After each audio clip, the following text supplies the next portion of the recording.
దేవునికి స్తోత్రం. హల్లెలూయా. మంచిది. చేరవచ్చిన మీ అందరికీ ప్రభువైన యేసుక్రీస్తు నామములో మీ అందరికీ నా హృదయపూర్వక వందనాలు. మీ అందరికీ వందనాలు. మంచిది. కొద్ది నిమిషాల యొక్క ఇంకా 38వ దినం, ఇంకొక రోజు మాత్రమే ఉన్నది నైట్. గురువారం లాస్ట్ నైట్, శుక్రవారం గుడ్ ఫ్రైడే. మంచిది. ఈ కూడిక లాస్ట్ ఇంకొక రోజు మాత్రమే ఉన్నది కనుక దయచేసి ఇంకా రావాలనుకున్నవారు త్వరగా రండి. వాక్య ధ్యానంలో జరుపుకున్నాం. మార్కు సువార్త 14వ అధ్యాయంలో చూద్దాం. మార్కు సువార్త 14వ అధ్యాయము 42వ వచనం చదువుకుందాం. చూడండి, మరొకసారి జాగ్రత్తగా ఈ మాట వినాలా. మార్కు సువార్త 14వ అధ్యాయము 42వ వచనం చదవమా. మైకులదు రండి, లేండి వెళ్దాము. ఇదిగో నన్ను అప్పగించువాడు సమీపించి ఉన్నాడని చెప్పించాను. చిన్న ప్రార్థన చేసుకున్నాం. ప్రేమ కలిగిన తండ్రి, జీవితాల శివాకి వందనాలు. 38వ శిలువ ధ్యానాల యొక్క కూడికలు ఈ రాత్రినైనా ఏప్రిల్ 16వ తారీఖునైనా ఈ రాత్రి పాటల ద్వారా నిన్ను ఆరాధించున్నాం.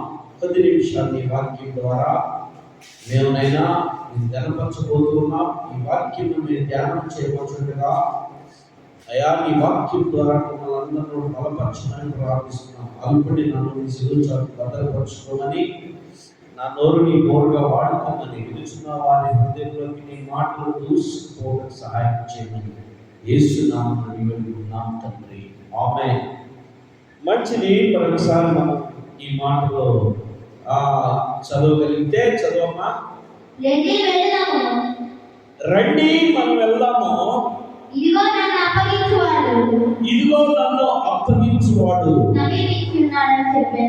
సమీపించి ఉన్నాడని చెప్పాను.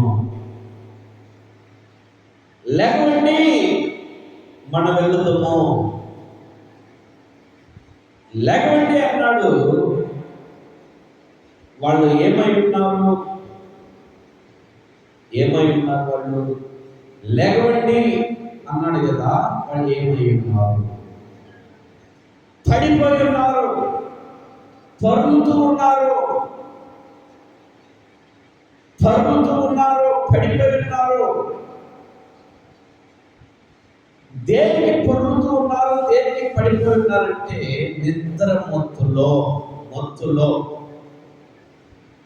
ఈరోజు వాక్య ధ్యానం మనం మత్తులో ఉంటే ఏ మత్తులో ఉన్నావు? నిద్ర మత్తు, ధనమత్తు, వ్యసనం మత్తు, ఆల్కహాల్ మత్తు, ద్వేషం మత్తు, అసూయ మత్తు, చెప్పుకుంటా పోతే చాలా ఉన్నాయి.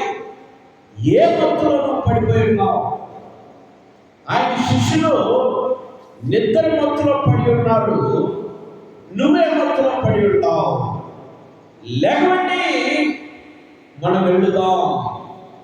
నన్ను అప్పగించువాడు సమీపంలోనే ఉన్నాడు, త్వరగా వస్తూ ఉన్నాడు, దగ్గరలోనే ఉన్నాడు. నన్ను అప్పగించువాడు వచ్చేస్తూ ఉన్నాడు. మీరు లేవండి పైకి అని చెప్పాడు. లేవండి. వీళ్ళు లేచిన వల్ల వచ్చేవాడు ఆగిపోతాడా? ఆగడం.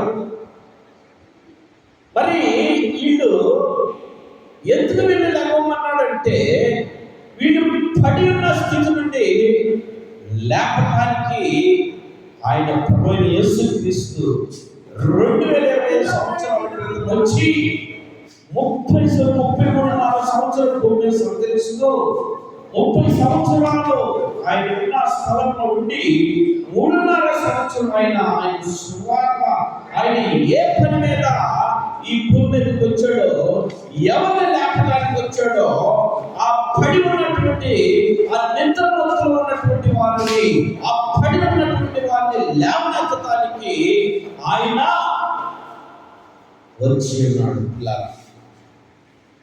పడి ఉన్నటువంటి వారిని నిద్రమత్తులో, నన్ను అప్పగించేవాడు సమీపంలోనే ఉన్నాడు అని డైరెక్ట్గా చెప్పాడు.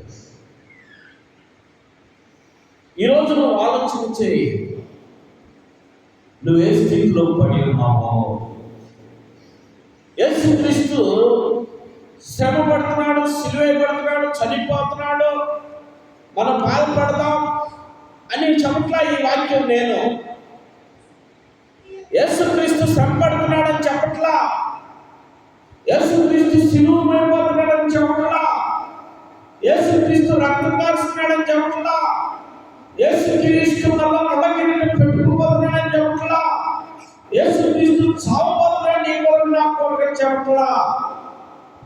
ఆల్రెడీ ఒక్కసారి ఆయన ఈ భూమి మీద జన్మించాడు, ఒక్కసారి శ్రమ పడ్డాడు, ఒక్కసారి సిలువ మోసాడు, ఒక్కసారి సిలువేయించుకున్నాడు, ఒక్కసారి చేతులకు మేకులు కొట్టించుకున్నాడు, ఒక్కసారి తలకు ముళ్ళ కిరీటం కట్టించుకున్నాడు, ఒక్కసారి ప్రాణం ఇచ్చాడు, ఒక్కసారి పునరుద్ధారుడయ్యాడు, ఒక్కసారి ఆయన పునరుద్ధారుడుగా అయ్యాడు. ప్రతి సంవత్సరం ఆయన చనిపోవడం, ప్రతి సంవత్సరం ఆయన శ్రమ పడడం, ప్రతి సంవత్సరం ఆయన సిలువ మోయడం, ప్రతి సంవత్సరం ఆయన ఏం చేయడంట, మేకులు పట్టించుకోవడం, చనిపోవడం ఆల్రెడీ ఒకసారి జరిగిపోయింది. సో నువ్వు విన్నటువంటి నువ్వు ఇన్ని సంవత్సరాలు, నీ వయసు ఎంత, నీ వయసు చూసుకుంటే ఎన్ని సంవత్సరాల నుంచి వింటున్నావు, క్రిస్మస్ చేసుకున్నావు, ఈస్టర్ చేసుకున్నావు, అంటే పుట్టుక దినాలను జ్ఞాపకం చేసుకున్నావు, మరణ దినాలను జ్ఞాపకం చేసుకున్నావు. నీలో ఉన్నటువంటి ఆ మరణ దినాలను జ్ఞాపకం చేసుకున్నటువంటి నీలో ఉన్నటువంటి ఆ మొత్తు పాటల, ఆ మొత్తు నీలో పాటల ప్రతి సంవత్సరం చూడండి, ప్రతి సంవత్సరం నువ్వు జ్ఞాపకం చేసుకుంటున్నా కూడా మొత్తు పాటల నీలో నువ్వు పడిపోయే ఉన్నావు. ఈ వాక్యం ద్వారా నువ్వు ఈ వాక్యం ద్వారా నువ్వు లేవాలా. ఈరోజు నువ్వే స్థితిలో పడి ఉన్నావో ఈ వాక్యం ద్వారా నువ్వు లేవో. అప్పగించడానికి నిన్ను బోల్డ్ మంది వస్తూ ఉంటారు. ఇదిగో నన్ను అప్పగించేవాడు ఏ గిరిగా ఉన్నాడో, దగ్గరలోనే ఉన్నాడో. నిన్ను అప్పగించేవారు కూడా చాలా మంది నిన్ను చుట్టుముట్టి ఉన్నారు. నిన్ను అప్పగించే దేనికి అప్పగిస్తారు తెలుసా? ఎవరికి అప్పగిస్తారో తెలుసా? నిన్ను లోకానికి అప్పగించడానికి, వ్యసనాలకు అప్పగించడానికి, అసూయలకి అప్పగించడానికి, నిన్ను పాడు చేయటానికి అప్పగించడానికి ఎవరున్నారంట? దుష్టులున్నారు. అందుకనే దుష్టులున్నారు, జాగ్రత్త. కొన్ని బోర్డులు రాస్తారు, కుక్కలు ఉన్నాయి జాగ్రత్త అని. ఇప్పుడు దుష్టులు ఉన్నారు, జాగ్రత్త. దుష్టులు ఎక్కడున్నారండి? నీ హృదయంలోనే ఉన్నారు దుష్టులు. నీ హృదయంలోనే దుష్టులు ఉన్నారు. నీ హృదయంలో దుష్టులు నిన్ను ఏర్పాటు చేస్తూ ఉన్నారు. నీ హృదయంలో ఉన్నటువంటి దుష్టులు నిన్ను, ఆ దుష్టులు నిన్ను కుడినకు వెడమకు, కుడికి ఎడమకు చెప్పుతూ నిన్ను పాడు చేస్తూ, నిన్ను బలహీనపరుస్తూ, నిన్ను బాధిస్తూ, నిన్ను అనారోగ్యం పాలు చేస్తూ, నిన్ను అప్పులు పాలు చేస్తూ, నిన్ను నవ్వుల పాలు చేస్తూ, నిన్ను దెబ్బల పాలు చేస్తున్నారు దుష్టులు. కానీ ఏంటో తెలుసా? నీ గురి ఎవరి మీద పెట్టావో తెలుసా? దుష్టుడి మీద పెట్టావు పిల్లారా. దుష్టుడు ఎవరో తెలుసా? అపవాదైనటువంటి సాతాను మీద నీ మనసు నీకు కేంద్రీకమై ఉన్నది. సాతాను మీద పెట్టావు నీ మనసు, సాతాను మీద పెట్టావు నీ తలంపులు, సాతాను మీద పెట్టావు నీ ఉద్దేశాలు, సాతాను మీద నువ్వు ఆధారపడుతున్నావు, కానీ దేవుని మీద కాదు. దేవుని మీద ఆధారపడితే, దేవుని మీద నువ్వు ఆధారపడగలిగితే దేవుని సన్నిధిని విడిచిపెట్టావు. చెప్పు హల్లెలూయా, పెద్దగా హల్లెలూయా. దేవుని సన్నిధిని నువ్వు విడిచిపెట్టావు. దేవుని మీద ఆధారపడితే, దేవుని సన్నిధిని నువ్వు విడిచిపెట్టావు. నువ్వు ఆధారపడుతుంది దేవుని మీద తెలుసా? దుష్టుడైనటువంటి అపవాది మీద, దుష్టుడైనటువంటి సాధారణ మీద, దుష్టుడైనటువంటి తన యొక్క రాజ్యము మీద నువ్వు ఆధారపడుతున్నావు. ఈ రాత్రి నువ్వు ఆలోచించే నా ప్రియమైనటువంటి సహోదరి సహోదరుడా, లేవనుకో, ఏ స్థితిలో పడున్నావో ఆలోచించే. దుష్టుడు ఆలోచన చొప్పున నడవక నడుస్తున్నావు. పాపుల మార్గం నిలవక నువ్వు నిలుస్తున్నావు. అపహాసం కూర్చున్న చోట కూర్చుంటున్నావు.